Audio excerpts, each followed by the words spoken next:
I support them. I'm proud of them. They've done a lot of good. I'm also here with a little sense of anger that a group of individuals inside that building who have never experienced hunger or inclement weather other than by choice are calling this a recreational campground when the most recreation they get is trying to eat and stay out of the weather. I'm angry, I'm disappointed. And I support Right to Dream too, and I'm very proud of them. There was a landowner, Mike Wright, who graciously let us sleep on his land, on his property, which the city is trying to find him also. And next, I want to introduce the guy who helped and helping us the most of all is Mike Kramer from the Kramer and Associates, and he's a member of the National Lawyers Guild. I'm proud to be here as an attorney with the National Lawyers Guild, which is dedicated to the need for basic and progressive change in the structure of our political and economic system, to the end that human rights shall be regarded as more sacred than property interests. Yes. Now here, there's a synchrony between Right to Dream 2 and the landowners. So I am representing both the landlords and the tenants in a unified battle against an unresponsive. I am representing the tenants and the landlords together, who are unified against a responsive and unsympathetic city to the needs of the homeless. Before I filed this lawsuit today, we sat down with the city twice to address the city's health and safety concerns. They couldn't tell us they had any health and safety concerns. We asked the city to help relocate Right to Dream 2 to a site with access to social services and transportation. The answer is go look for yourself and let us know when you find a place. We asked the city to suspend the fines, to suspend the assessments while we negotiated in good faith. We didn't ask them to reverse them, we said suspend them while we sit down at the table. The answer was no. Finally, we have filed a lawsuit today. The city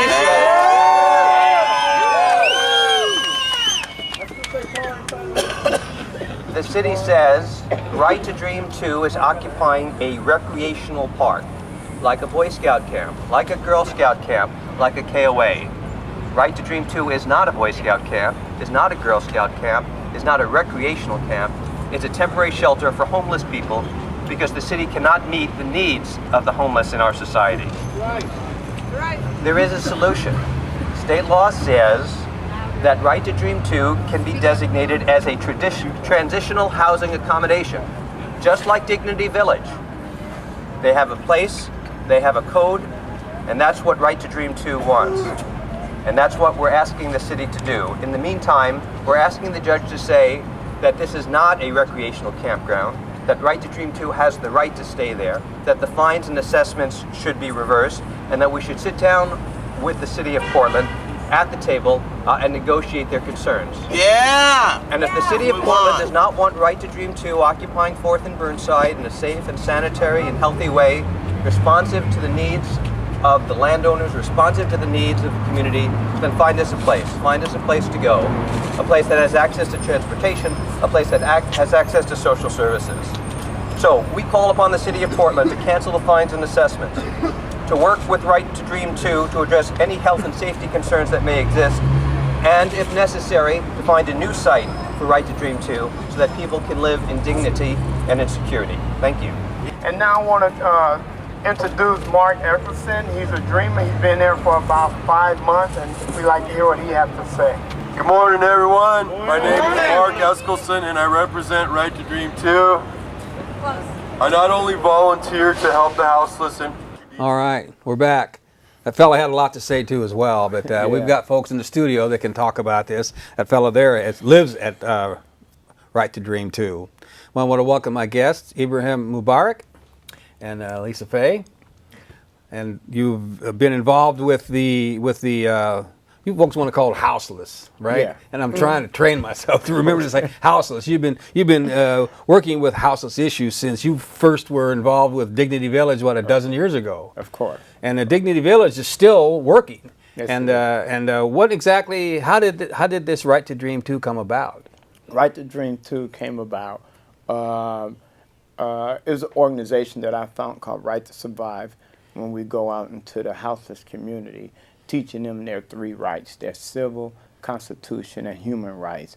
And we try to keep them informed of the unjust laws that's imposed on houseless people, bring in a separate social status, you know, the have against the have not, which they impose things on houseless people that's not right, and a lot of houseless people don't read things what's given to them. So we try to educate them and say, hey, you don't have to accept this. How can they exclude the public from public property, or how can they stop you from sleeping? Those are your human rights, your human need to sleep.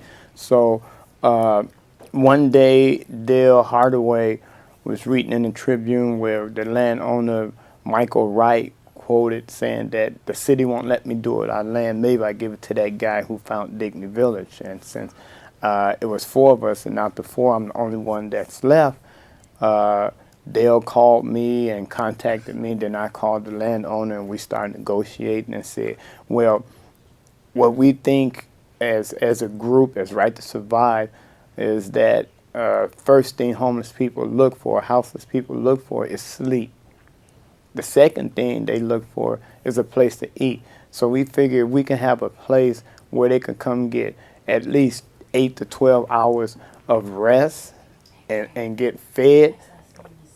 Then we can help them to get productive by being a social, a service referral, also a rest there where we refer people to different services that maybe they don't know, you know, what to do when if you need identification or driver's license, you need a bus ticket to get out of town, or you get subsidized, you get money, but you look for subsidized housing, about health care, you know, where to go and what happens if you sleeping on the street and you get a citation for sleeping on the street, where to go, who to contact, and what to do about your citation. Weed through the bureaucracy. Exactly, Mm-hmm. because even though there are laws, some of the law enforcement and security guards don't practice that law when it comes to people that live without houses. So we set that up so we can either educate people and people can get rest, and it's up to them if they want to become productive. Mm-hmm. And so you've been with the Right to Dream too since the beginning, which I believe happened right around the time of the Occupy Portland. Mm-hmm. But have you been there as well? Yes. Through the whole time? Yes. We set up on World Homeless Day, October 10th, 2011. 11? Mm-hmm. Yes. So we set up, meaning you set up the encampments. It's what, 4th and Burnside? Yeah. 3rd Yes. and Burnside? Mm-hmm. And I didn't realize that. I figured that folks just kind of went down there and did an occupation like they did in the parks. But as it turns out, the owner of the property was the one that started this whole ball rolling. Well, he made a comment, and we took it from there. Be careful what you say, because it can and will be used against you. So we took it and ran with it, and we was negotiating way before Occupy. And I thank Occupy because they put a screen where all the attention was on them. We kind of like went through the back door and set things up. Little flanking job. Yeah. That's how they did in the Civil War. So this is about civil rights also. Quite often things are, you hear about the gay rights, marriage, and all these different things, but it gets down to civil rights, not the issue that people want to react to. And there's much talk about that. It's human rights to have access to housing, like you said, and also I think water, and shelter. Something I think you said towards the end of the action the other day, that people need a place to stay, people need a warm place to stay, people need a dry place to stay. Exactly. And things that so many people take for granted, and it's not to be taken for granted. Exactly. And and security and safety is something that's not to be taken for granted too. And I asked Lisa, somebody was on a program here a while back and mentioned how much safer that neighborhood is, and it must be safer for women too that are on the streets. Oh yes, definitely, because not only do we look out for 4th and Burnside, but we look out for the whole entire block. Mm-hmm. We make routine checks around the whole block there. There's a lot of bars that people patron, and once alcohol's consumed, people lose their mental capabilities. Yeah. So we do a lot of extra policing around the block during the weekends and nighttime hours, and we also make sure that you're not going to be selling drugs on this That corner. was my next question. Well, so it's drug and alcohol free, and you're also tamping down the street sales of drugs in the area. Then. Right, right. Because it's never going to go away.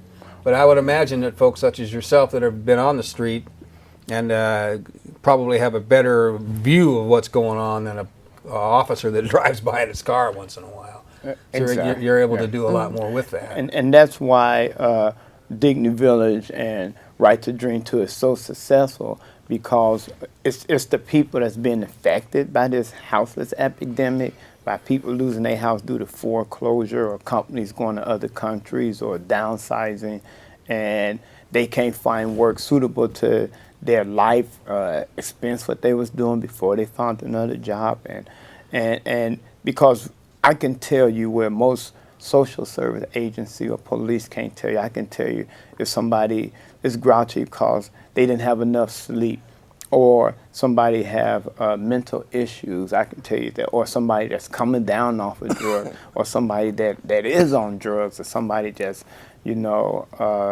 just having a bad day, and that's no reason to throw them in jail, to shoot them, or kick them to the curb. It's to find out how you can help them. And we at Right to Survive think that Right to Dream 2 is a safe haven because it has helped people to find themselves. Once they get that sleep, once they get that nourishment, they can think clear and think better on what they can do with their life. Mm-hmm. Well, that makes sense because it's as I say, it's really hard to think on your feet, especially when you've got no place at all to collect yourself. Exactly. And so what the Right to Dream 2 is offering, you probably can't let everybody in because you're limited in space, but you're able to provide that haven for a limited number of people. And as somebody mentioned at the rally the other day, that they listed off how many people have moved on to jobs and houses and all that. Exactly. So you were able to enumerate people that you've helped, and this is ongoing help in spite of the fact that you're being fined $1,000 a month or a week. 13 a month, and we've been fined because the city don't know what category to put us in, so they just say, oh, it's a recreational camp. But these are people surviving. These are people trying to live to get themselves together. I don't see no recreation and survival. I don't see no basketball court there. I don't see no swimming pool. No ping pong no tables. Ping pong table, no tiddlywinks, whatever. No, it's not there. And if you call surviving a recreation, something's, you missing something, you're 2 French fries short from a Happy Meal or something, Yeah. So, Well put. So, and in a recreational campground, they want us to have each tent 10 feet apart. They want us to have plumbing. They want us to have a driveway through there. And if we do that, we probably let about maybe 6 or 7 people sleep a night, And we can't do that. And people say, why don't you do that? We can't because they found some Chinese artifact on that property. And you have to go to the historical society or association in order to dig, and we found out I think it's $1,100 a foot, and you had to dig 10 feet down. So still, it's costing people money, and the city wants to continue to impose this fine on us and try to get us out of there. And okay, let's say we do pay the fine, but what are they doing with the money they taking from poor people? Are they putting that back into helping the houseless people? If so, why don't they co-op us and see what we doing right and see what we doing, because what we doing is costing the city no money whatsoever. We get money out of in-kind donations, out of people that do have work that donate money from their paycheck. We do fundraisers and we writing grants, and that's how we operating like that. So you have a nonprofit status then? Well, right to we filed for a nonprofit status, and it's still. I guess they're looking at what we're doing. It takes time. Yeah.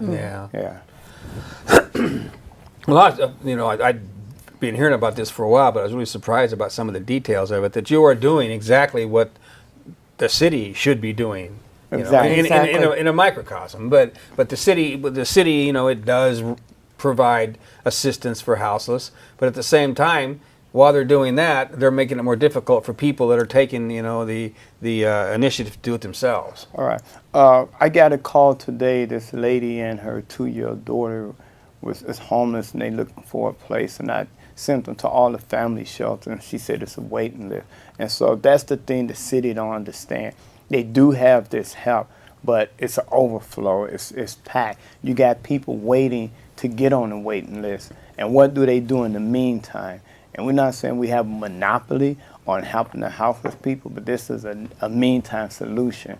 We get them off the street instead of seeing people on the sidewalk, the women getting misused, people getting shot, people getting jumped on, while they sleep. That's the most vulnerable time a person can be in, is sleeping on the sidewalk and somebody come by and pull a prank or do something aggressive to them. Mm-hmm. So we're not only helping them with sleep and food, we're helping them with safety also. Mm-hmm.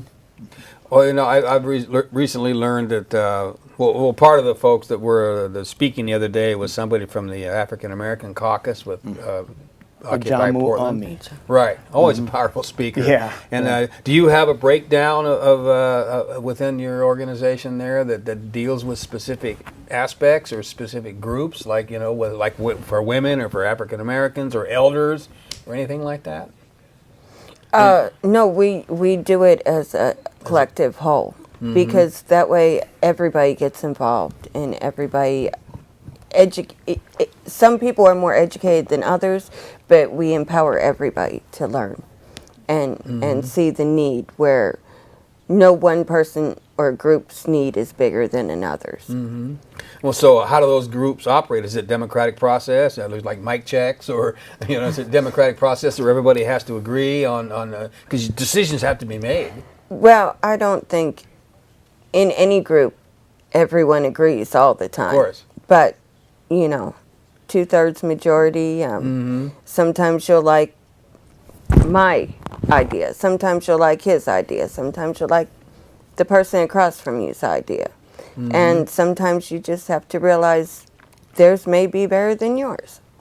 And, that's how our group usually tries to operate. Yeah. And just because my idea is not accepted at that moment, it can be used later on the line. Or adapted. So, yeah. So we or people can modify that idea. So we try to say everybody is equal. We just have different responsibility, and we do we do address issues that homeless issues, and that's what our group is. We address houseless issues like houseless veterans, houseless families, houseless pets, anything that's houseless that's not being, the human rights not being met.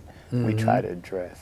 I imagine these foreclosures, like I think you mentioned earlier, are causing a lot of problem with people who live maybe middle class or lower middle class lives, and then all of a sudden they're thrust out and they have no idea what to do.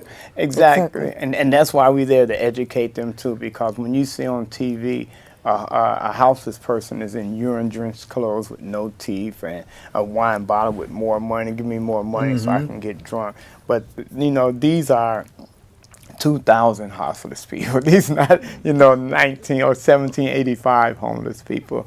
And the type of homeless people now is due to the economic crunch. And that's why we're involved in foreclosure, because if we could nip the bud before it blossoms, it'll make our job less. If we can help people stay in their house. If we don't, they're going to come onto the streets, and our job is more and more, which, we finding new people on the street daily, and the new abundance are teenagers and families.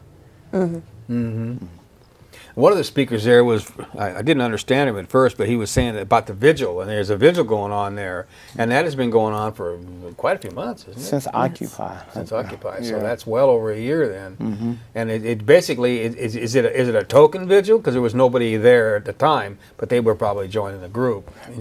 So there are people staying there. Yeah, it's people staying there, and it's like I go there every now and then, and I say my prayers, and I think it's for all the homeless people that was on the street that died, and all the houseless people that's on the street now, that hopefully this city, this city council that's coming in, the commissioners and the mayor, they can be the best city council this city ever had by meeting with the people that's affected by housing and coming up with a common solution and do something about that. Because again, you having your separatism, and we need to sew that rip in society back together by uniting the houseless and letting the houseless people have a voice also. And we also working on a houseless Bill of Rights, you know, that meet Pacific human needs. And we doing that with Sister of the Roads and Street Roots.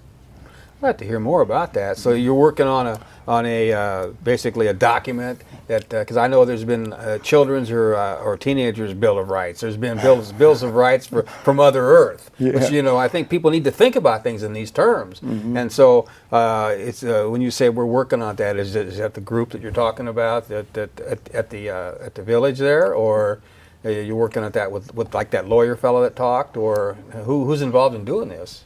No, we're in a coalition with Sisters of the Road and Street Roots and Dignity Village and a group out of San Francisco, RAP, Western Regional Advocacy Project. And we're working to craft a bill so that people have basic human rights met, like the use of public restrooms, shower facilities, the right to have their information kept confidential if they go to a shelter. The right to not be discriminated in the workplace because they don't have regular housing status. Not to be discriminated against when applying for public housing or housing assistance because they've been on the street for a number of months or years.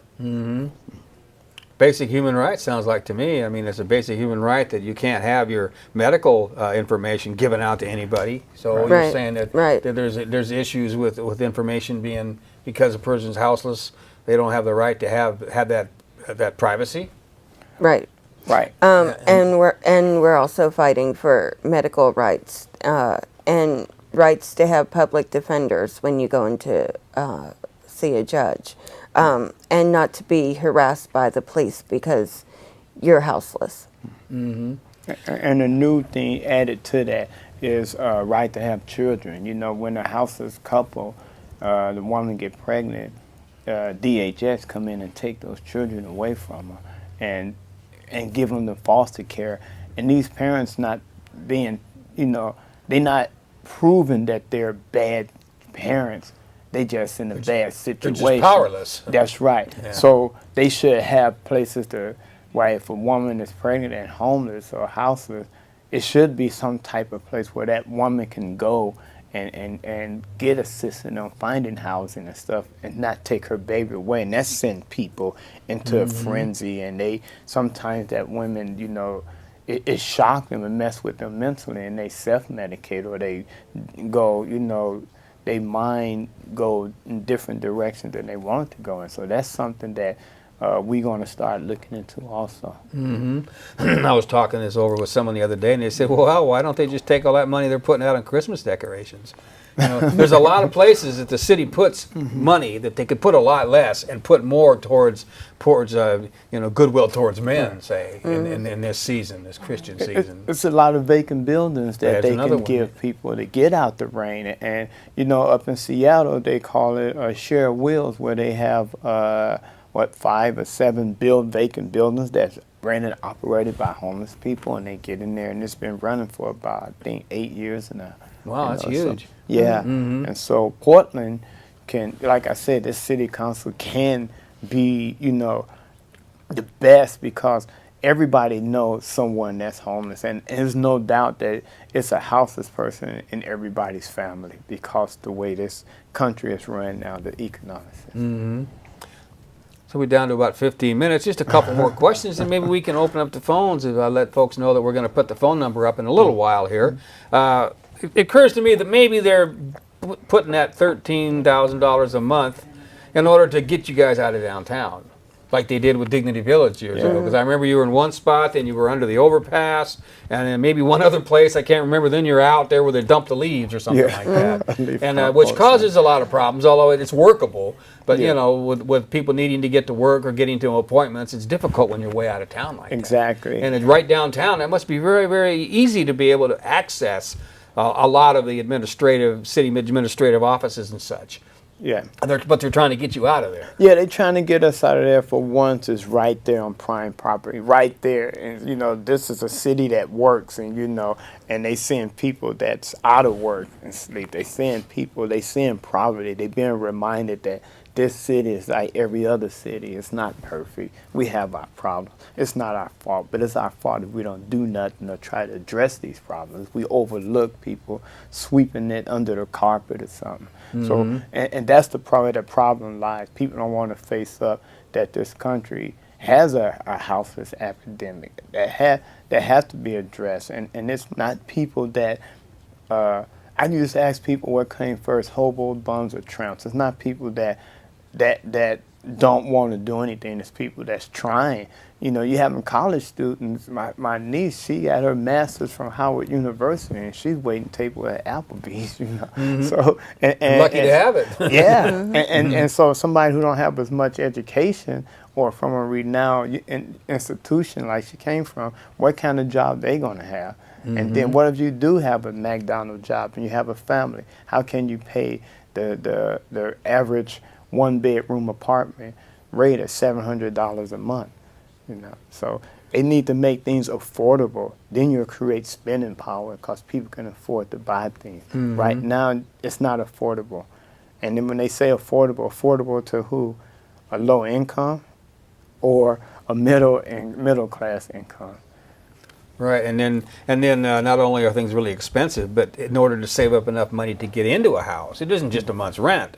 I mean, you know, it's a month or two's rent and down payments and fees here and there, and a lot of things are that way. So many people, I forget what it is. There's a very large amount of houseless that are veterans, and a large number of houseless folks that are working.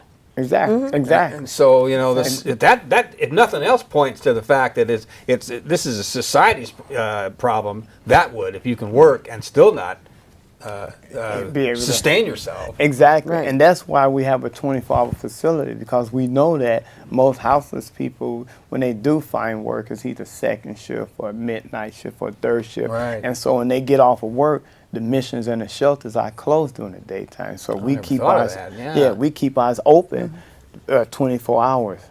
24-hour dream. That's right. Everybody have a right to dream. Everybody has a right to dream. Well, I think we got about 11 minutes left. We might open up the phones. There's plenty to talk about here, but if folks want to weigh in out there and ask some questions or give some comments, I mean, we're all in positions to learn something as well as to teach something. So hopefully we got the number up there, and I urge folks to call in. It would be good to hear from you, because, you know, it isn't just the houseless community. It's the people that have houses are also in a community with the houseless as well. Yeah. And we need to conduct ourselves as if we're all one community. And you know, whether maybe you can't give money, maybe you can't participate in certain ways, but just to talk, just to be on that level where we're all human beings talking to one another, I think it's maybe the most important part of this. So we'll see if anything happens here. We got a phone call. First caller, you're on the air. First was kind of. Oh, all right. Can you hear us? Hi. Yeah, I can hear you. Oh, great. You have a question? I'm glad I watched your show tonight. Yeah, I was really informative. Well, thank you. You have a question or comment? I've just learned a lot from it tonight. I want to appreciate it. All right. Well, thank you for that. Thank you. We'll hope to bring you some more information here in the next 10 minutes. All right. Thank you. Thank you. Well, you know, pat on the back's always good, isn't it? It's always good. Well, so we'll keep the phone numbers up there if folks want to call in.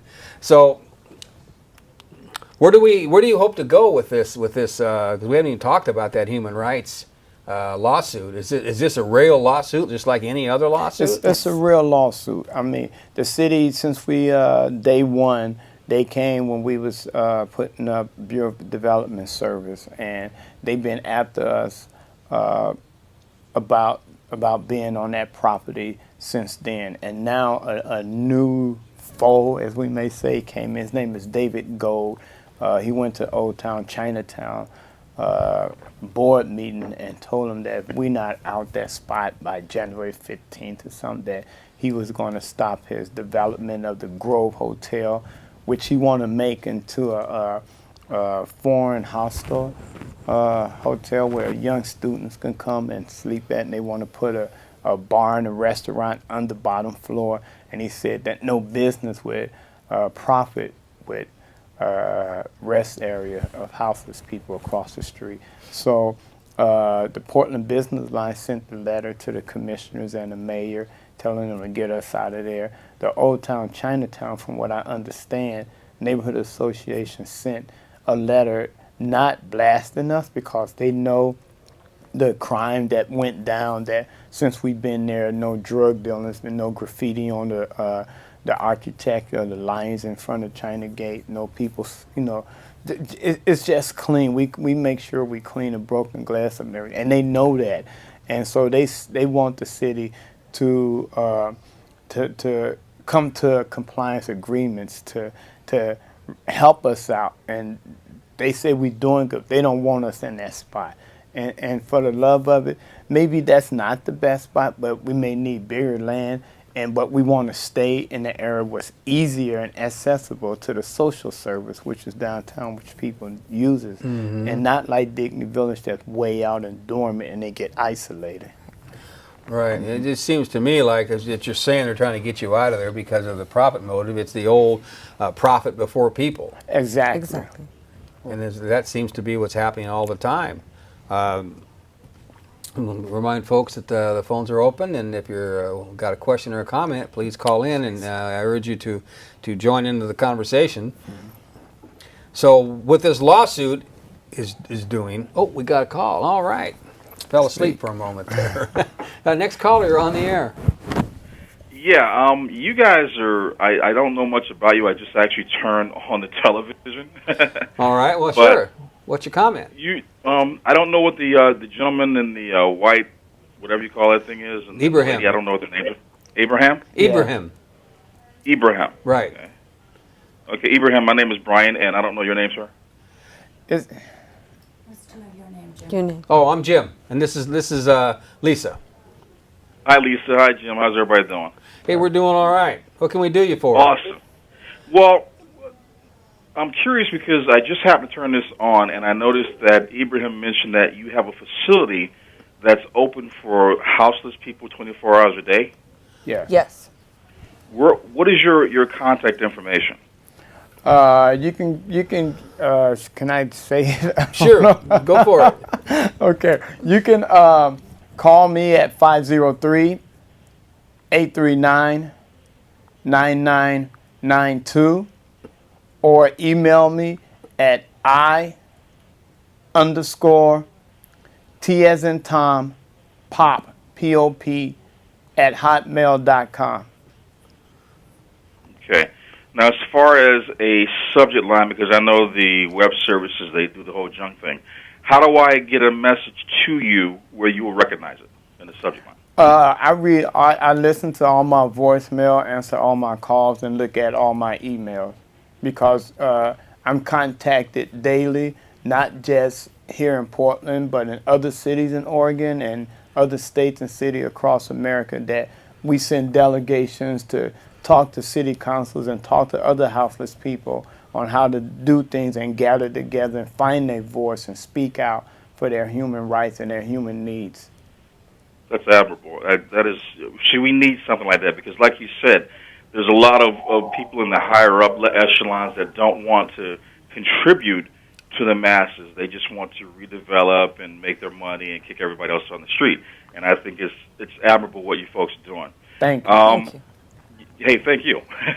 It's definitely admirable and it's definitely inspirational. So what I'd like to do is, my name is Brian, and what I'd like to do is actually email you, create a correspondence, and I'm working on trying to put some money together to build a foundation for the homeless. Okay. So as far as a subject line, the name of this show is what? The show is called A Growing Concern, but other than bringing this information on the program, I usually do a different issue every week. So I'm not really affiliated with this group, although I am in touch with Ibrahim, and we've known each other off and on for years here. Okay. So here's what I can do. The thing that just came up, she said Right to Dream 2. Yes. Yes. Okay, great. I'll put that in the subject line. Okay. And also, And again, Brian, there's also that is the encampment, but there's an organization called Right to Survive, Exactly. and that has a website, I believe. Yes. Is that right? Right to Number Survive, 2. right? And they have a website. All right, great. Well, I think what you folks are doing is phenomenal because, Thank you. like I said, there's a lot of, people don't realize that we've come from an industrial age economy. We're in an information age economy, and there's more millionaires and billionaires made in this economy alone, and what they don't tell you is that there's a huge fallout. And we have to support these people because these people have no idea how to maneuver in the new economy, and we have to teach these people how to do that. Exactly. Yes. Exactly. So, All right. again, I appreciate all of you folks. You guys have a great weekend, and Ibrahim, Lisa will work this out. Okay. Thank All you right. for calling. Power to the people. Thank you very much. It's great when that's exactly what I was talking about when we made a contact with someone, Yeah. and you got your phone number and your email. That's great that connected up. We got a little over 2 minutes, a little under 2 minutes actually. So any follow up, Lisa? Yeah, you talk. Well, I think it's also important to mention that Right to Dream 2 has been able to provide a safe night's sleep for over 10,000. We're now at about 12,000 people. Over the time that you've been. Oh, Yeah. yes, over the last That's a lot of 14 people. months who tried to get into shelters or tried to go on waiting lists to get into shelters and needed some place to sleep that was the rain, the cold, off the street, someplace where they felt safe. Mm-hmm.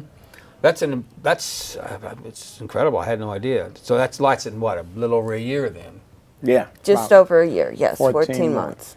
That's an awful lot of assistance that you're providing folks, and assistance is very well needed. So we got a little over a minute and a half. Okay. You got anything you want to sum up with? Yeah, we need a lot of things like sleeping bags, blankets, rain gear, women personal hygiene, and men personal hygiene. And with the sleeping bags, we want to know if we can find somebody we can do a contract with that keep our sleeping bags clean. Right now, we spending like $80 a week to keep clean sleeping bags and stuff. We also have to pay for our electric, we pay for our water, we pay for our liability insurance, and we pay for we have internet service so people can check their emails and get in touch with their family members and job search, search, housing search, make resumes. We have a radio show on cable that airs the second Wednesday every month, and we go out into the houseless community and talk with houseless people and address houseless issues. And on yesterday, I got called that under all the bridges where people go to get out the rain, they got swept, and the police moved them. So where are those people going? Where are they putting them? They talking about safety. Where are they the safetiness of the humans, the people here? They rather make dog parks, which I'm not against dogs, but parks where dogs could go poop in. And that's good too, but We're down to about 10 seconds. Okay, let's put parks where people can go sleep in. All right. I wish we could continue on.